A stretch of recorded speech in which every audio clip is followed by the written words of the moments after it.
Good morning. आता आपल्याबरोबर आज आपला तसा ट्रिपचा शेवटचा दिवस आहे सप्टेंबरच्या बॅचचा. तर आपल्याबरोबर काही मित्रांचा ग्रुप आहे. तर त्यांना आपण विचारू त्यांचा एक्सपिरियन्स कसा होता. त्यांना आपण विचारूया. तर मग तुम्हाला कसं वाटली ट्रिप, कशी गेली तुमची, तुम्हाला जास्त काय आवडलं, कोण त्याच्याबद्दल सांगू शकेल का?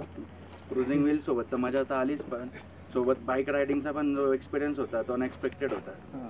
आणि जे हायकिंग वगैरे आणि जे ऑफ रोड बाईकिंग वगैरे होती त्याच्यात खूप मजा आली. जे थ्रिलवाले रोड्स होते त्याच्यात बाईक चालवायला, ते कर्वी रोड्समध्ये बाईक टर्न मारायला, शार्प टर्न, एकदम जागेवर टर्न, एकदम असं व्यवस्थित वाटलं की ना ट्रिप असं वाटलं की बाईक कमी चालवली आणि ट्रिप जास्त एन्जॉय केली. Okay okay. अजून दुसऱ्या गोष्टी म्हणजे जे हॉटेलमध्ये जे सेवा सुविधा होत्या त्या पण एकदम मस्त होत्या. आणि त्यानंतर बाईक नियोजन एकदम मस्त होतं. आणि बाकीचं बाईकची जी कंडिशन वगैरे आहे ती एकदम मस्त होती. त्याच्यामध्ये पण सगळं प्रॉपर केलेलं होतं नियोजन सगळं.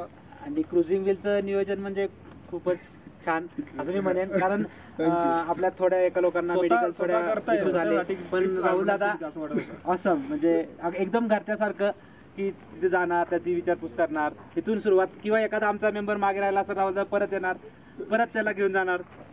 सो म्हणजे असं वाटत होतं आम्हाला की राहुल दादा आणि आमची बऱ्याच वर्षापासूनची मैत्री आहे.